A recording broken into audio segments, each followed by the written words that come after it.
Jesus Christ, peace be upon him, he never claimed divinity. Jesus Christ, peace be upon him, Isa alayhi salam ने कभी भी ये नहीं कहा क्या मैं खुदा हूँ.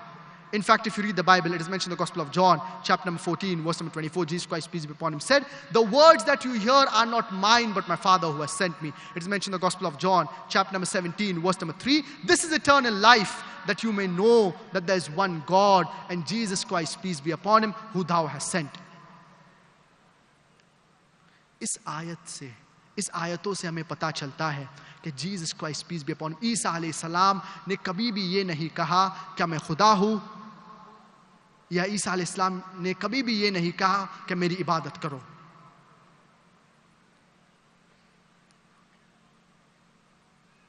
और गॉस्पेल ऑफ मैथ्यू में लिखा है, चैप्टर नंबर 19, वर्स नंबर 16 और 17 में, वर्स नंबर 16 और 17 में, एक इंसान ईसा अलैहिस्सलाम के पास आता है और कहता है, "O good master, what good things I should do that I shall attain eternal life." ईसा अलैहिस्सलाम को ये शख्स आके कहता है, "O good master, what good things I should do, क्या अच्छे चीज मैं करूं, what good things I should do so that I shall attain eternal life, ताकि मैं अच्छी जिंदगी गुजारूं, eternal life." Jesus Christ, peace be upon him, responds and tells him, "Why thou callest me good?" ईसा अलैहिस्सलाम इनसे कहते, क्यों आप मुझे अच्छा कह रहे हैं? There is only one good, and that is the Father in heaven. सिर्फ एक अच्छा है और वो है Father in heaven, वो है खुदा, वो है Almighty God. And if you want to enter eternal life, you must keep the commandments. Jesus Christ, peace be upon him, ये कहते हैं कि अगर आपको जन्नत में एंटर होना है, अगर आपको जन्नत में दाखिल होना है, तो आप कमांडमेंट्स को फॉलो करो. जो अहकामात है, जो चीज बाइबल में लिखे गए हैं, उसे फॉलो करें, तो आप जन्नत में दाखिल होंगे. Jesus Christ, peace be upon him, ने ये नहीं कहा कि अगर आपको जन्नत में जाना है तो आप मानिए क्या मैं इलाह हूं, मैं खुदा हूं, मेरी इबादत करो. ईसा अलैहिस्सलाम ने ये कभी भी नहीं कहा, बल्कि ईसा अलैहिस्सलाम ने ये कहा कि अगर आपको जन्नत में जाना है तो आप जो चीजें बाइबल में लिखी गई है उस पर आप अमल करिए. और बुक ऑफ एक्ट्स में लिखा है, chapter number 2, it is mentioned in the book of Acts, chapter number 2, verse number 22. Verse number 22 में, "Ye men of Israel, listen to this. Jesus of Nazareth, a man approved of God amongst you by wonders and miracles and signs, which God did by himself, and you are witness to it." A man approved of God. एक इंसान अल्लाह से चुना हुआ. A man approved of God amongst you, आपके दरमियान. A man approved of God amongst you by wonders and miracles and signs, which God did by himself, and you are witness to it. तो ये जो मौजिज़ात, ये जो miracles ईसा अलैहिस्सलाम ने करे, ये अल्लाह के परमिशन से, अल्लाह की इजाजत से इनने किए. और गॉस्पेल ऑफ मार्क में लिखा है, चैप्टर नंबर 12, वर्स नंबर 29 में, "शमा इज़राइलो अदना इलाहन अदना खद, hear O Israel, the Lord our God is one Lord." क्या ए इज़राइल, हमारा खुदा एक खुदा है. तो अगर आप क्रिश्चियन स्क्रिप्चर्स पढ़ेंगे, अगर आप ईसाई की किताब पढ़ेंगे, बाइबल पढ़ेंगे, तो आपको पता चलेगा Christianity in the right perspective, ईसाइयत का सही तसव्वुर और खुदा का तसव्वुर ईसाइयत में.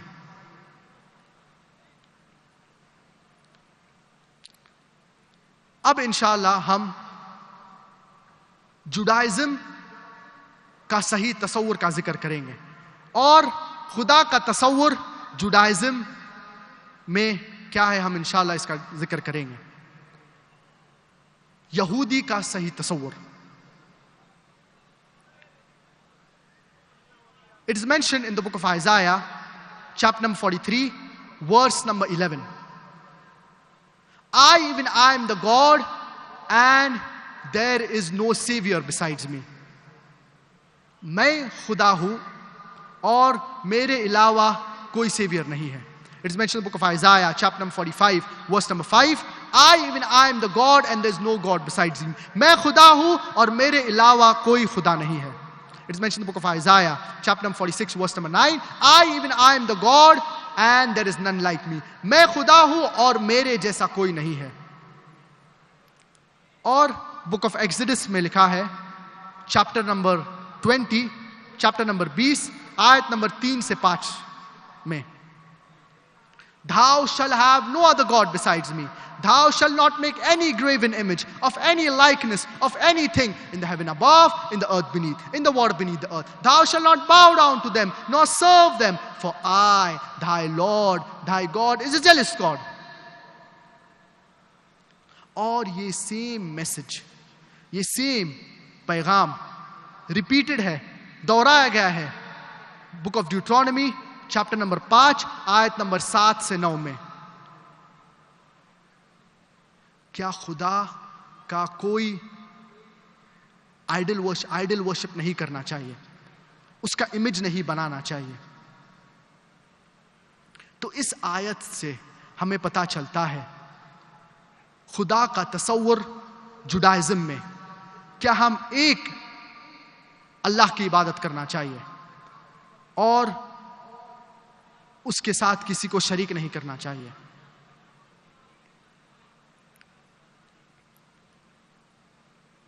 अभी हम इंशाअल्लाह इस्लाम का तसव्वुर का जिक्र करेंगे और अल्लाह का तसव्वुर, अल्लाह का जिक्र कुरान मजीद में जो है, द कॉन्सेप्ट ऑफ गॉड इन इस्लाम. अल्लाह सुब्हानहू व तआला, अगर आप कोई भी इंसान से पूछें, कोई भी मुसलमान से पूछेंगे अल्लाह के बारे में, अल्लाह के डेफिनेशन के बारे में, क्या अल्लाह कौन है, सबसे बेहतरीन जवाब जो आपको दे सकता है वो है जो अल्लाह सुब्हानहू व तआला फरमाते हैं सूरतुल इखलास, सूरा नंबर 112 आयत नंबर 1 से 4 में, कुल हुवल्लाहु अहद, कहो अल्लाह एक है, अल्लाहु समद, अल्लाह द एब्सोल्यूट, द इटर्नल, लम यलिद वलम यूलद, he begets not nor is he begotten, ना वो जनता है ना वो किसी को जना है, वलम यकुल लहु कुफुवन अहद, and there is nothing like unto him, और कोई भी अल्लाह के तरह नहीं है. ये एक 4 लाइन डेफिनेशन है अल्लाह सुब्हानहू व तआला का. और अगर कोई कहता है क्या कोई खुदा है, तो इस शख्स को इस सूरतुल इखलास के मुताबिक देखना चाहिए. और अगर वो इस सूरह इखलास के टेस्ट को पास करेगा तो हमें कोई एतराज नहीं है ये शख्स के ऊपर मानना क्या ये खुदा है. तो ये डेफिनेशन है अल्लाह सुब्हानहू व तआला का. It is the touchstone of theology. थियो इन ग्रीक मीन्स लॉर्ड, थियो का मतलब होता है खुदा, and logy means study. Logy का मतलब होता है पढ़ाई. Thus theology means study of God. तो थियोलॉजी का मतलब होता है खुदा के मुतालिक पढ़ाई करना, the study of Almighty God. And if anyone says that so and so candidate is Almighty God, and if that candidate fits in this 4-line definition, we Muslims, we have got no objection in accepting that candidate as God. कई लोग कहते हैं क्या भगवान रजनीश खुदा है, Bhagwan Rajneesh is almighty God. आइए भगवान रजनीश को देखते हैं, क्या does he pass the test of सूरतुल इखलास. सूरतुल इखलास के मुतालिक देखते हैं क्या वो टेस्ट पास कर पाते हैं नहीं. पहली आयत सूरतुल इखलास, कुल हुवल्लाहु अहद, कहो अल्लाह एक है. क्या भगवान रजनीश एक थे? बहुत से लोग, सैकड़ों लोग ने कहे है क्या वो खुदा है, और खास तौर से इंडिया में कई लोग ने ये ऐलान किए हैं क्या वो खुदा है, कई इंसान और कई लोग। तो भगवान रजनीश एक वाहिद शख्स नहीं है जिनने क्लेम किया, जिनने दावा किया क्या वो खुदा है। दूसरा पॉइंट, आयत नंबर 2 सूरतुल इखलास की, अल्लाह समद, अल्लाह द एब्सोल्यूट द इटर्नल। क्या भगवान रजनीश एब्सोल्यूट एंड इटर्नल थे? अगर हम भगवान रजनीश की बायोग्राफी पढ़ेंगे तो हमें पता चलेगा क्या वो अस्थमा से सफर कर रहे थे, वो क्रॉनिक बैकएक, उनको पीठ में प्रॉब्लम था। He was suffering from asthma, from chronic backache, from diabetes mellitus, उनको डायबिटीज का प्रॉब्लम था। आप सोचिए, एक बंदा, कोई शख्स कह रहा है क्या वो खुदा है, और खुदा को डायबिटीज का प्रॉब्लम है, पीठ में प्रॉब्लम है, he has diabetes mellitus, he has chronic backache, उनको अस्थमा है।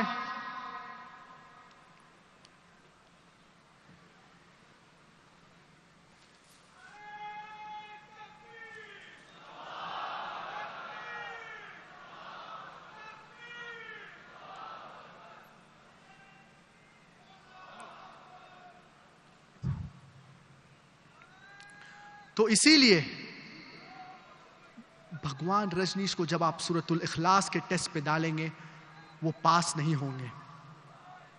और तीसरा जो पॉइंट है, तीसरी आयत सूरतुल इखलास, सूरा नंबर 112 आयत नंबर 3 में अल्लाह सुब्हानहू व तआला फरमाते हैं, लम यलिद वलम यूलद, ना वो जनता है ना वो किसी को जना है, begets not nor is begotten. हमें पता है क्या भगवान रजनीश वो मध्य प्रदेश में पैदा हुए और 1981 में वो यूएसए जाते हैं, और उनके पास माँ बाप भी थे, और वो 1981 में यूएसए जाते हैं और वो ओरेगॉन में उनका सेंटर शुरू करते हैं जिसे रजनीशपुरम कहा जाता है। और वो कई लोग को अमेरिका में he takes them for a ride, उनको बेवकूफ बनाते हैं। भगवान रजनीश जब अमेरिका में जाते हैं, कई लोग को अमेरिका में बेवकूफ बनाते हैं, और बाद में अमेरिकन गवर्नमेंट भगवान रजनीश को पकड़ लेती है, उनको प्रिजन में डाल देती है, उनका कैद कर देती है। और भगवान रजनीश कहते हैं क्या the American government they were slow poisoning me. Bhagwan Rajneesh कहते हैं क्या अमेरिकन गवर्नमेंट मुझे जहर दे रहे थे। आप सोचिए, खुदा को जहर दिया जा रहा है, और बाद में भगवान रजनीश को अमेरिका से बाहर किया जाता है, he is kicked out of America, और वो वापस इंडिया में आते हैं और पुणे में उनका सेंटर शुरू करते हैं। और अगर आप पुणे में जाएंगे तो उनकी टूम, उनकी समाधि में लिखा है, Bhagwan Rajneesh, Osho Rajneesh, never born never died, कभी पैदा नहीं हुए या और कभी भी नहीं मरे, बट विजिटेड द अर्थ, लेकिन वो ये अर्थ को विजिट किए, वो इस दुनिया का सफर किए, but he visited the earth from the 11th of December 1931, 11 December 1931 until the 19th of January 1990। ना कभी पैदा हुए ना कभी मरे, लेकिन वो इस दुनिया का सफर किए 11th of December 1931 until the 19th of January 1990। उनके टूम के ऊपर ये उन लोग भूल गए लिखने के लिए, क्या उन्हें वीजाज नहीं दिया गया 21 कंट्रीज को विजिट करने के लिए। आप सोचिए, क्या खुदा आ रहा है इस दुनिया में और उन्हें वीजाज लगते हैं दुनिया के मुख्तलिफ मुमालिक में सफर करने के लिए। और आर्क बिशप ऑफ ग्रीस ये कहते हैं, क्या if you do not throw Rajneesh out of the country we shall burn his house as well as house of his family.